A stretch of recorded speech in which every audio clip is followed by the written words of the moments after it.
Apa kabar semua? Hari ini kita akan melakukan unboxing dan review smartphone flagship Samsung yaitu Samsung Galaxy S20. Samsung meluncurkan smartphone ini pada tanggal 4 Maret 2020. Ada 3 tipe, S20, S20 Plus, dan S20 Ultra. Dengan variasi warna, Cosmic Grey, Cloud Blue, dan Cloud Pink pada S20 yang dibanderol dengan harga Rp12.999.000. Kemudian Cosmic Black, Cosmic Grey, dan Cloud Blue pada S20 Plus yang dipatok dengan harga Rp14.499.000. Kemudian yang terakhir, Cosmic Black dan Cosmic Grey pada S20 Ultra yang dipatok dengan harga Rp18.499.000. Tipe smartphone yang akan di-unboxing dan review saat ini ialah Samsung Galaxy S20 Plus yang warna Cosmic Black. Berikut kotaknya.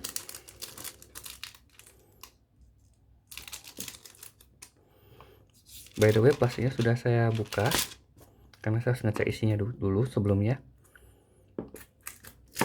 Untuk menghemat waktu, saya akan time skip. Berikut yang ada di dalam kotaknya. Dalam kotak atasnya ada satu kotak hitam yang berisikan panduan singkat dalam bahasa Inggris dan bahasa Indonesia. Kemudian untuk membuka tempat SIM card. Kemudian ini bonus dapat casing silikon, dimana tidak semua banyak manufaktur handphone yang memberikan. Ini merupakan nilai plus daripada nggak ada sama sekali. Kemudian ada super fast charging, ini kabelnya, dan headphone-nya. Walaupun headphone ini yang akan saya bahas kemudian itu menggunakan USB Type-C, bukan headphone jack, yang merupakan minus dari saya karena Samsung sudah give up untuk mempertahankan headphone jack di line up S20 ini. Sangat disayangkan. Saya akan menggeser semuanya.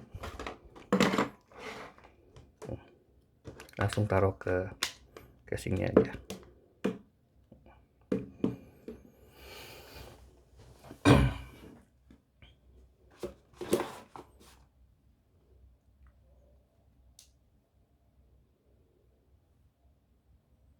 Tampilan layarnya untuk Samsung S20 Plus ialah 1440 x 3200 dengan Dynamic AMOLED, dimana kacanya nih depan belakang merupakan Gorilla Glass 6. Dimensi layarnya 161,9 x 73,7 x 7,8 mm.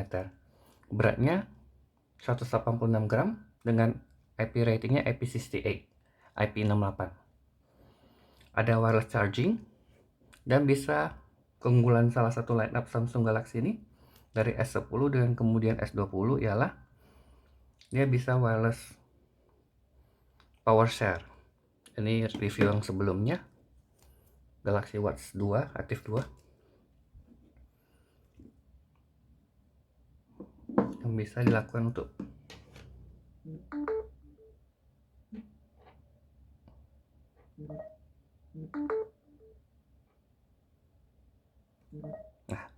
charging power share. Jadi bukan hanya untuk jam tangannya saja, bisa untuk handphone yang ada wireless chargingnya.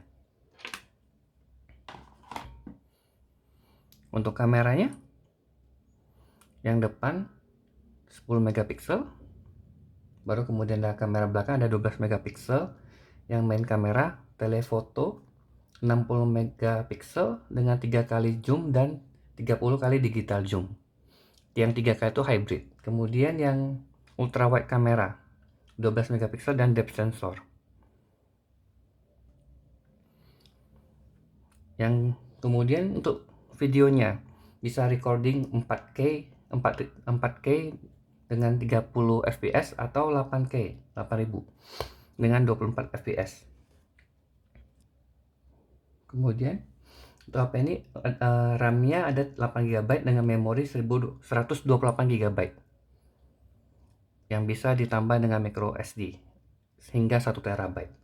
Prosesornya Samsung Exynos 990 dengan kapasitas baterainya 4500 mAh.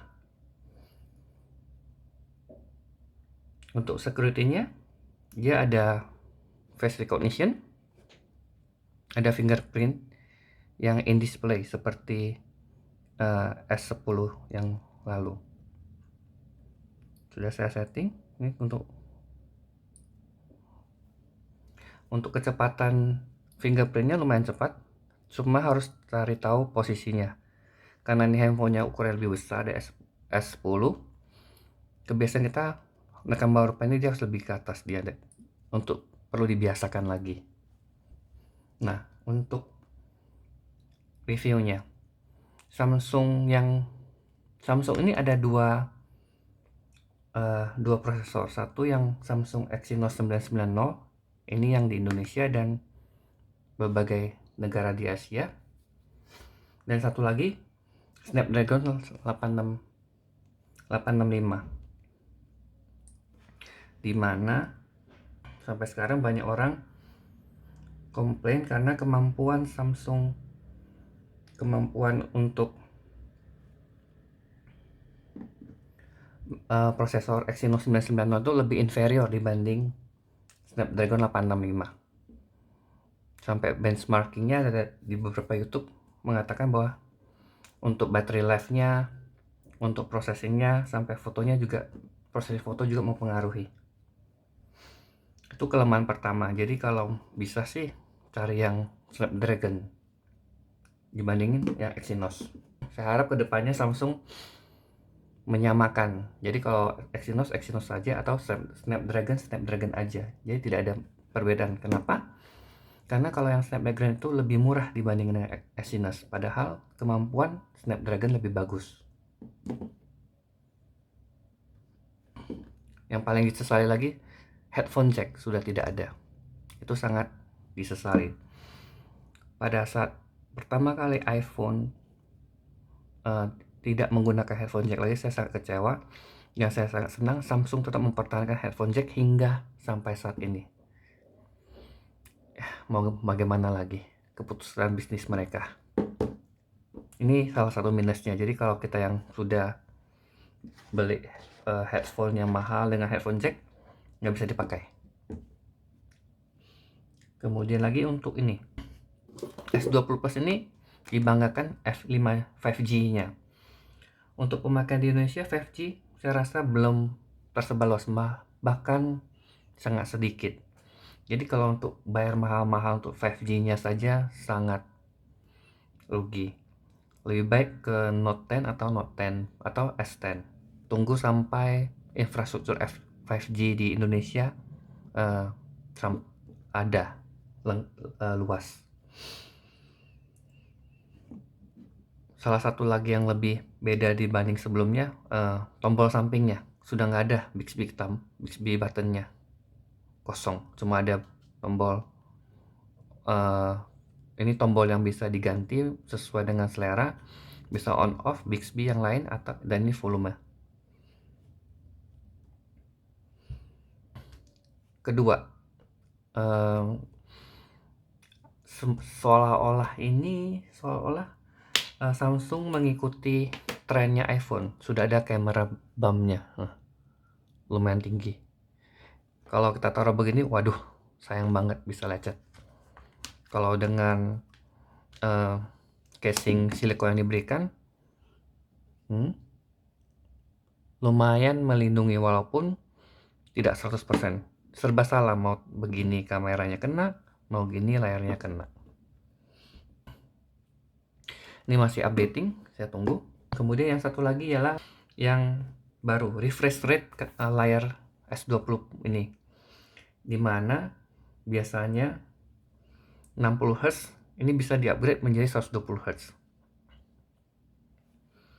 Jadi untuk scrollingnya lebih fluid, lebih lancar, lebih terlihat normal, lebih lancar lah begitu. Begitu saja. Jadi apakah S20 ini harus dibeli? Sekarang saya rasa kalau kamu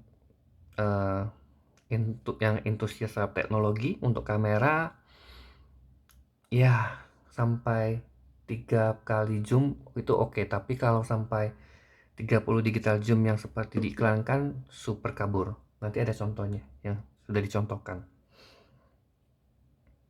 Lama update-nya. Jadi saya rasa sih lebih baik beli aja line up Note 10, Note 10 Plus atau Galaxy S10, S10 Plus. Tunggu sampai harganya turun. Mungkin tahun depan ketika dan Note 20-nya keluar begitu. Karena sangat disayangkan untuk 5G-nya di Indonesia kita belum bisa pakai. Prosesornya yang Exynos, yang lebih inferior. Malahan kita bayar lebih mahal. Aneh. Cuma yang unggulnya di kameranya yang di-upgrade, yang dimana setiap saat semua industri smartphone akan mengupgrade kameranya tiap tahun. Sama refresh rate layarnya. Untuk contoh refresh rate-nya di display, ini refresh rate-nya 120, tapi dia di-lock di screen yang 2400 atau 1080. Kalau kita yang mau 3200, nah refresh rate-nya akan berubah. Di lebih rendah yaitu di 60. Bisa dibandingkan. Ini yang 60 Hz.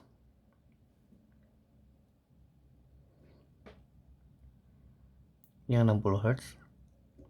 Kemudian kalau kita mau upgrade yang ke 120 Hz,